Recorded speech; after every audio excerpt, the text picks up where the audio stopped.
Hello friends, आज बृहस्पतिवार है और मैं बृहस्पतिवार का व्रत रहती हूँ। तो मैंने सोचा आज अपने साथ साथ आपको भी कथा सुनाऊं। आप भी कथा का आनंद लीजिए।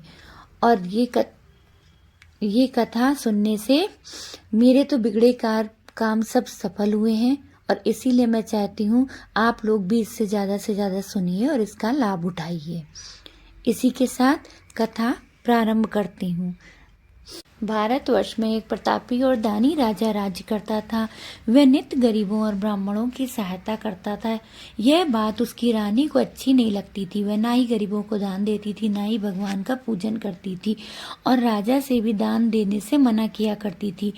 एक दिन राजा शिकार खेलने वन को गए हुए थे तो रानी महल में अकेली थी। उसी समय बृहस्पति देव साधु वेश में राजा के महल में भिक्षा मांगने के लिए गए और भिक्षा मांगी। रानी ने भिक्षा देने से इनकार किया और कहा, हे साधु महाराज, मैं तो दान पुण्य से तंग आ गई हूँ।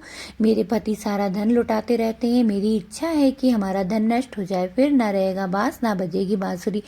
साधु ने कहा, देवी तुम तो बड़ी विचित्र हो। धन संतान से तो कोई भी दुखी नहीं रहता। पुत्र और लक्ष्मी तो पापी के घर भी होनी चाहिए। यदि तुम्हारे पास धन अधिक है तो भूखे मनुष्यों को भोजन करवाओ, प्याऊ लगवाओ, ब्राह्मणों को दान दो, मुसाफिरों के लिए धर्मशाला खुलवाओ। जो निर्धन अपनी कुंवारी कन्याओं का विवाह नहीं कर सकते हैं उनका विवाह करा दो। ऐसा और कई काम हैं जिनके करने से तुम्हारा यश लोक परलोक में फैलेगा।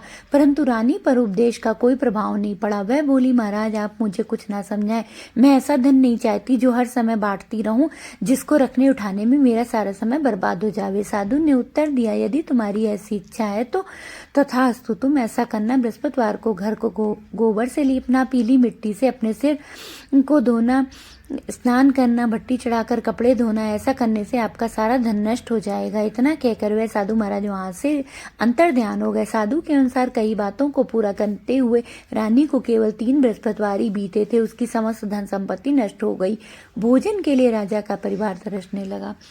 तब एक दिन राजा ने रानी से बोला कि हे रानी, तुम यहीं रहो, मैं दूसरे देश को जाता हूँ, क्योंकि यहाँ पर सभी लोग मुझे जानते हैं, इसलिए मैं कोई छोटा कार्य नहीं कर सकता। ऐसा कहकर राजा प्रदेश चला गया। वहाँ जंगल से लकड़ी काट कर लाता और शहर में बेचता। इस तरह वह अपना जीवन व्यतीत करने लगा। इधर राजा के प्रदेश जाते ही रानी और दासी दुखी रहने लगी। एक बार जब रानी और दासी को 7 दिन बिना भोजन के रहना पड़ा तो रानी ने अपनी दासी से कहा, हे दासी, पासी के नगर में मेरी बहन रहती है, वह बड़ी धनवान है, तो उसके पास जा, कुछ समय के लिए गुजर हो जाएगी। दासी रानी की बहन के पास गई। उस दिन गुरुवार था और रानी की बहन उस समय बृहस्पतिवार का व्रत कर रही थी। दासी ने रानी की बहन को अपनी रानी का संदेश दिया, लेकिन रानी की बड़ी बहन ने कोई उत्तर नहीं दिया। जब दासी को रानी की बहन से कोई उत्तर नहीं मिला तो वह बहुत दुखी हुई और उससे क्रोध भी आया। दासी ने वापस आकर रानी को सारी बात बता दी। सुनकर रानी ने अपने भाग्य को कोसा। उधर रानी की बहन ने सोचा कि मेरी बहन की दासी आई थी, परंतु मैं उससे ना बोली, इससे वह बहुत दुखी हुई होगी। कथा सुनकर पूजन समाप्त करके वह अपनी बहन के घर आई और कहने लगी, हे बहन, मैं बृहस्पतिवार का व्रत कर रही थी।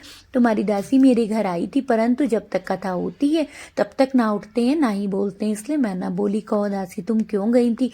रानी बोली, बहन, तुमसे कोई बात छिपी नहीं, हमारे यहाँ अनाज नहीं है। ऐसा कहते हुए रानी की आंखें भर आईं। उसने दासी समेत पिछले 7 दिनों से भूखे रहने तक की बात अपनी बहन को विस्तार पूर्वक बता दी। रानी की बहन बोली, देखो बहन, भगवान बृहस्पति सबकी मनोकामना पूरी करते हैं। शायद तुम्हारे घर में अनाज रखा हो। पहले तो रानी को विश्वास नहीं हुआ, पर बहन के आग्रह करने पर उसने अपनी दासी को अंदर भेजा तो उसे सचमुच अनाज से भरा एक घड़ा मिल गया। यह देखकर दासी को बड़ी हैरानी हुई। दासी रानी से कहने लगी, हे रानी, जब हमको भोजन मिलता है नहीं है तो हम व्रत करते हैं, इसलिए क्यों न इससे व्रत और कथा की विधि पूछ ली जाए, ताकि हम भी व्रत कर सकें। तब रानी ने अपनी बहन से बृहस्पतिवार व्रत के बारे में पूछा।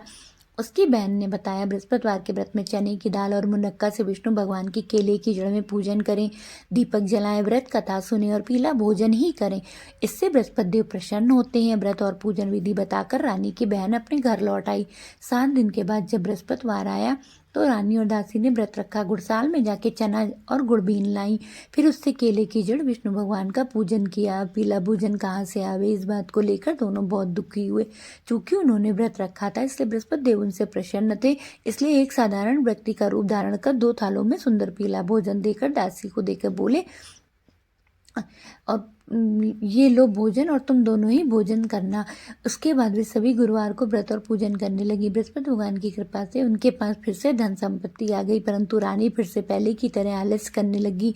तब दासी बोली, देखो रानी, तुम पहले भी इसी प्रकार आलस्य करती थी, तुम्हें धन के रखने उठाने में कष्ट होता था, इस कारण सभी धन नष्ट हो गया। अब जब भगवान बृहस्पति की कृपा से धन मिला है तो तुम्हें फिर से आलस्य आने लगा। रानी को समझाते हुए दासी कहती, बड़ी मुसीबतों के बाद हमने यह धन पाया है, इसलिए हमें दान पुण्य करना चाहिए। भूखे मनुष्य को भोजन करवाओ, प्यार लगाओ, धन को शुभ धन कर्मों में खर्च करो, जिससे तुम्हारे कुल का यश बढ़ेगा, स्वर्ग की प्राप्ति होगी, फिर पितृ भी प्रसन्न होंगे।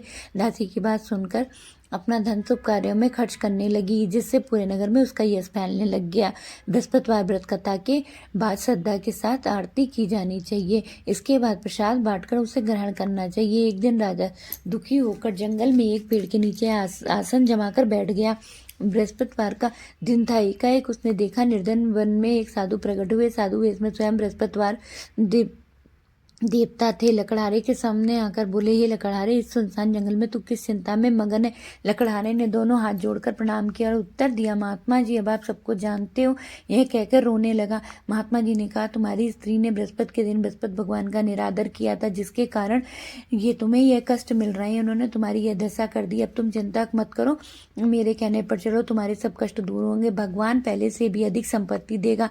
तुम बृहस्पतिवार के दिन कथा करो, 2 पैसे मिलेंगे। उससे केले की जड़ में पूजन करो। शुद्ध जल से लोटे में शक्कर मिलाकर अमृत तैयार करो और कथा के पश्चात अपने सारे परिवार, सुनने वाले प्रेमियों, अमृत व प्रसाद बांटकर आप भी ग्रहण करो। ऐसा करने से भगवान तुम्हारी सभी मनोकामना पूरी करेंगे। साधु के ऐसे वचन सुनकर लकड़हारा बोला, हे प्रभु, मुझे लकड़ी बेच के इतना पैसा नहीं मिलता जिससे भोजन के उपरांत कुछ बजा सकूं। मैंने रात्रि में अपनी रानी को व्याकुल देखा, मेरे पास कुछ भी नहीं जिससे मैं उसकी खबर मंगा सकूं। साधु ने कहा, लकड़हारे, तुम किसी बात की चिंता मत करो। बृहस्पतिवार भगवान सबकी मनोकामना पूरी करते हैं। तुम्हें रोज से ज्यादा धन मिलेगा, जिससे तुम भलीभांति भोजन कर लोगे और पूजा का सामान भी आ जाएगा। इतना कहकर साधु अंतर्ध्यान हो गए। धीरे धीरे समय व्यतीत होने लगा। बृहस्पतिवार का दिन आया। लकड़हारा जंगल में से लकड़ी काटकर किसी शहर में बेचने गया। उसे उस दिन से अधिक पैसे मिल गए। राजा ने चना गुड़ आदि लाकर गुरुवार का व्रत किया। उस दिन उसे सभी कलेश दूर हो गए। लेकिन जब दोबारा बृहस्पतिवार आया तो वो व्रत करना भूल गया। भगवान उससे नाराज हो गए। उस दिन उस नगर के राजा ने विशाल यज्ञ का आयोजन किया और कहा, जो समस्त लोग मेरे यहाँ भोजन करने आए, जो आज्ञा न मानेगा उसे फांसी की सजा दूंगा। राजा की आज्ञा अनुसार शहर के सभी लोग भोजन करने गए, लेकिन लकड़हारा कुछ देर में पहुंचा।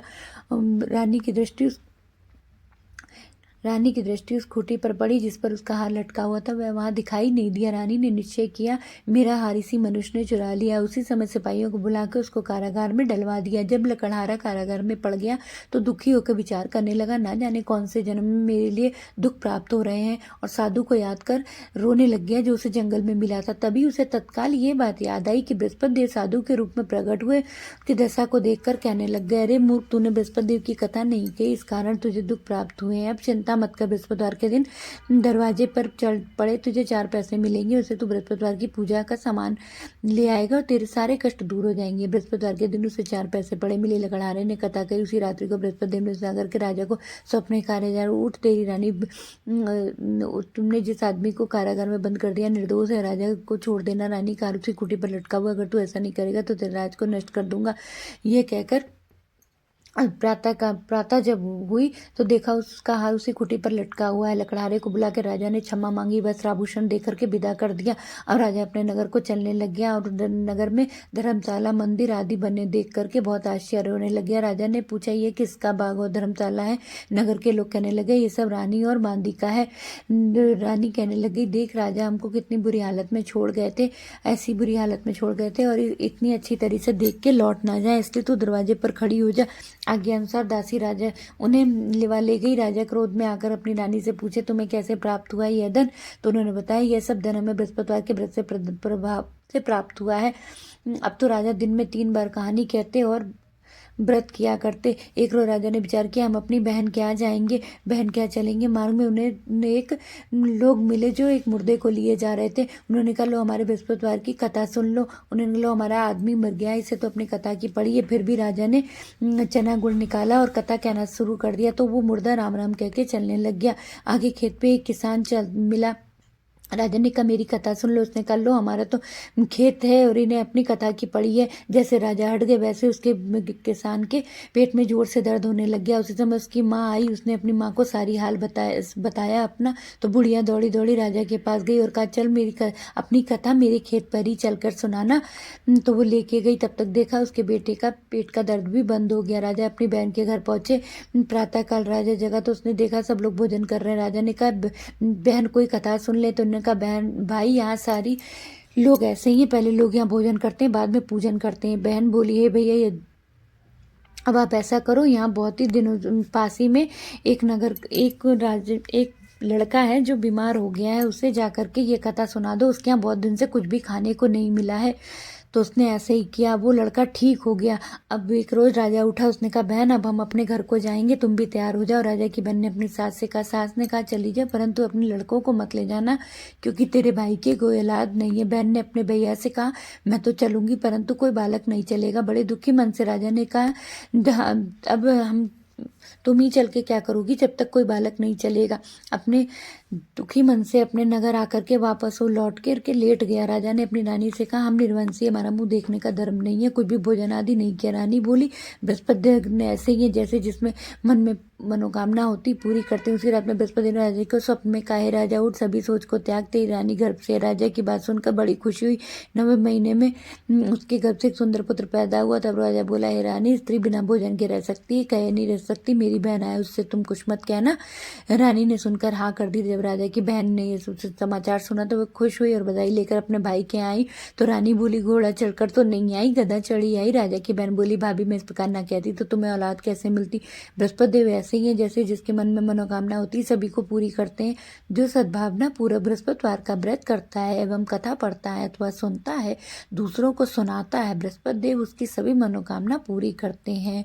इसी के साथ बोलिए बृहस्पति देव भगवान की जय। ओम गुरु गुरु गुरुवे नमः।